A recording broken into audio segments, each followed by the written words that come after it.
रीवा जिले में जितनी भी गौशाला बनाई जा रही हैं, दलित आदिवासी बस्ती को टारगेट करके बनाई जा रही हैं ताकि उन गरीबों की बेदखली की कार्रवाई हो सके। वहीं लॉकडाउन किया गया जिसमें सर्वाधिक परेशानी का सामना गरीबों को करना पड़ा व सरकार के द्वारा उनको निश्चित मजदूरी व कोई रोजगार नहीं मिला और न ही इनको भारी बरसात में कोई सुविधा दी गई है।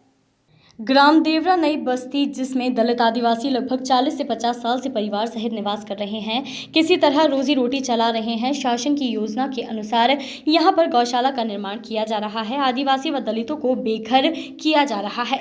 दिनांक 23 सितंबर 2020 को ग्रामवासी अपने महापुरुष बिरसा मुंडा की प्रतिमा स्थापित किए थे, लेकिन प्रशासन के द्वारा दिनांक 24 सितंबर 2020 को थाना शाहपुर की पुलिस द्वारा वहीं पर रह रहे आदिवासी महिलाओं को मारा पीटा गया व महिलाओं को गाली गलौज कर मारपीट कर घसीटा गया। उनके साथ गाली गलौज की गई, अश्लील हरकतें भी की गईं। स्थानीय थाना प्रभारी व उनकी टीम ने बिरसा मुंडा की प्रतिमा को तोड़ा व उनके प्रतिमा के अंग भी साथ ले गए और उल्टा प्रशासन में मुकदमा भी आदिवासी के खिलाफ लगा दिया, जिससे आदिवासी समाज में काफी आक्रोश है। रीवा जिले में दलित आदिवासियों पर अत्याचार, बलात्कार, हत्या के मामलों में बाढ़ आ गई है। सरकार की ओर से पट्टा नहीं दिया जा रहा है, उल्टा बस्तियों को उजाड़ा जा रहा है। जहां भी दलित आदिवासी बसे हैं, उल्टा उनके आवास को उजाड़ कर गौशाला व शासन की अन्य योजनाएं बनाई जा रही हैं, जिससे आदिवासी परिवार की बेदखली हो गई है।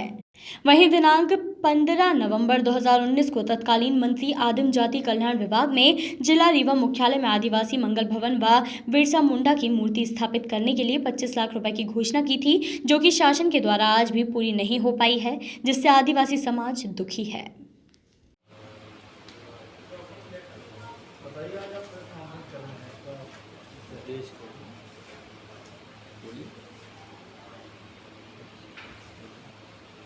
आज हम लोग रीवा जिला के तमाम आदिवासी दलितों के साथ हो रहे अत्याचार, हत्या, लूट एवं जिला के अंदर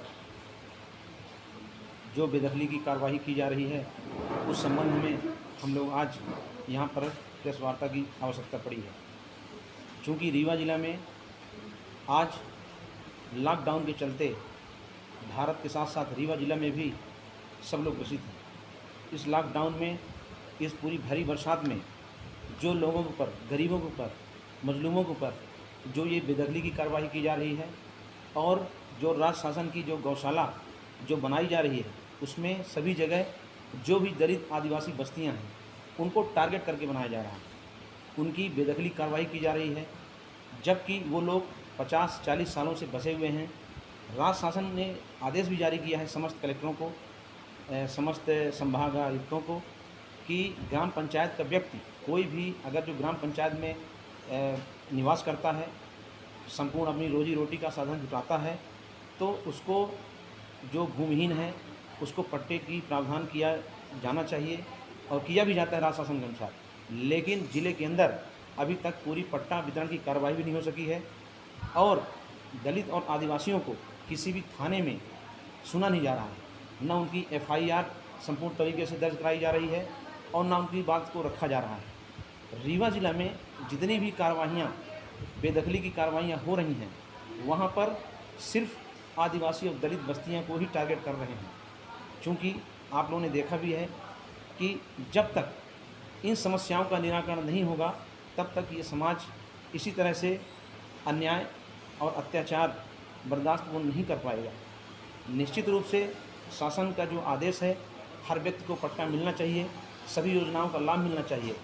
आज आप देख लीजिए रीवा जिला के अंदर जितनी भी दलित और आदिवासियों की हत्याएं की गईं, उनके साथ बलात्कार किए गए, उनके साथ जाति की गई, उनकी बेदखली की कार्रवाई की गई। आज अभी तक की कोई भी कार्रवाई अभी तक सरकार की ओर से नहीं हो पाई। ना तो किसी भी हत्या का पर्दाफाश हुआ है और न ही अपराधियों को जेल के पीछे धकेला जा रहा है। निश्चित रूप से कहीं न कहीं प्रशासन की चूक हो रही है और हम लोगों के साथ में ये घटनाएं हो रही हैं। तो मेरा निवेदन इस चीज़ से है कि अगर जो ग्रामवासी सरकार को वोट देता है, सरकार बनाता है और वो अपने ग्राम पंचायत में समुचित तरीके से रहता है, उसको उस भूमि का पट्टा दिया जाना चाहिए, उसकी समस्याओं का निदान किया जाना चाहिए, उसको सुना जाना चाहिए। जिस तरह से आप लोगों ने भी सुना होगा कि 15 नवंबर बिरसा मुंडा जयंती समारोह 2019 में मनाया गया था, उसमें आदिम जाति कल्याण मंत्री माननीय ओंकार सिंह मरकाम ने 25 लाख रुपए देने की घोषणा की थी और एक बिरसा मुंडा स्टैचू बनाने की और आदिवासी मंगल भवन के लिए उनने ये बजट का प्रावधान रखा था। उस कार्यक्रम में माननीय पंचायत एवं ग्रामीण मंत्री माननीय कमलेश्वर पटेल भी मौजूद थे, लेकिन आज तक उस पर कार्रवाई नहीं की गई और न ही कोई अनुदान दिया गया। हम लोग लगातार शासन प्रशासन से आवेदन भी देते रहे, लेकिन उस पर विचार नहीं किया गया। आज रीवा जिला में आदिवासी समाज इतना आहत है जितना कि कोई भी समाज नहीं है, क्योंकि इनके साथ दिनों दिन अपराध बढ़ते जा रहे हैं और उस समस्याओं का निदान भी नहीं किया जा रहा है। आज आप देख लीजिए, चाहे जन सुनवाई हो, चाहे एसपी कार्यालय हो, सिर्फ लाइन किसकी लगी है? आदिवासियों की लगी है। ना ही उनको सरकार की तरफ से जो अनुदान दिया जाता है वो भी नहीं दिया जा रहा है। सरकार चूँकि आदिवासियों को कोई रोज़गार तो मुहैया कराई नहीं यहाँ तक कि उनके नाम कोई रजिस्टर्ड एक मजदूरी हो, वो अपना जीविकोपार्जन कर सकें, और उल्टा जल जंगल की ज़मीन के हक की लड़ाई लड़ने वाला ये आदिवासी समाज आज बैठ आ गया है, इसलिए कि इसका जो हक और अधिकार है इसको नहीं दिया जा रहा है। पट्टे की व्यवस्था जो सरकार कर रही है उस पर भी विचार नहीं किया जा रहा है और लगातार इनके साथ बेदखली की कार्रवाई की जा रही है। लगातार ये समाज शोषित और उपेक्षित होता जा रहा है, जिससे समाज में निरंकुशता एवं अराजकता की भावना धीरे धीरे बढ़ने लगी है। मैं अपनी ओर से सरकार को ये बताना चाहता हूँ कि इन समस्याओं को लेकर के जितनी भी समस्याएं अभी आप 23 तारीख को, इसी वर्तमान में 23 तारीख की घटना है, देवरा गांव में थाना शाहपुर अंतर्गत 23 तारीख को क्रांतिवीर धरती आबा बिरसा मुंडा की स्थापना, वहीं पर जो 40-50 साल से लोग आदिवासी दलित लोग रहते आ रहे थे, उनने भगवान बिरसा की मूर्ति की स्थापना की थी, लेकिन 24 तारीख के दिन वहां सभी आदिवासियों को घर से निकाल करके मारपीट भी की गई। इसका पेपर में ही भी शासन प्रशासन को भी जानकारी है और धरती आबा बिरसा मुंडा की स्टैच्यू को तोड़ करके जीप में खुलेआम लाद करके ले जाया गया और जो आदिवासी लोग वहाँ पर बसे हैं उनके मकान को क्षतिग्रस्त किया गया और उनको घसीटा गया। महिलाओं के साथ टिप्पणी की गई, उनको जात सूचक गाली भी दी गई, लेकिन प्रशासन ने समुचित तरीके से व्यवस्था नहीं की।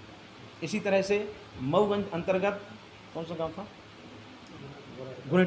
घुरेटा गांव में भी इसी तरह से वहां पर सभी आदिवासियों को बेदखल कर दिया गया, गांव के लोगों को तालाबंद करके, और उन पर भी समुचित तरीके से व्यवस्था उनको नहीं की गई। इसी तरह से रीवा जिला में गोरगी में थाना गुण अंतर्गत गोरगी में भी हत्या की गई, वहाँ भी पर्दाफाश नहीं किया गया। मतलब कहने का मतलब जितनी भी समस्याएं इस समाज के ऊपर आज कुठाराघात रूपी जो आज विद्यमान है, ये सब कहीं न कहीं से प्रशासन शासन की चूक है। इसलिए हम लोग माननीय मुख्यमंत्री जी का ला रहे हैं, तो एक चुनिंदा जितनी भी समस्याओं का चिट्ठा है हम लोग माननीय मुख्यमंत्री के समक्ष प्रतिनिधिमंडल से करके मुलाकात करेंगे। वॉइस ऑफ राइट्स के लिए रीवा से प्रत्येक मेत्रे की रिपोर्ट।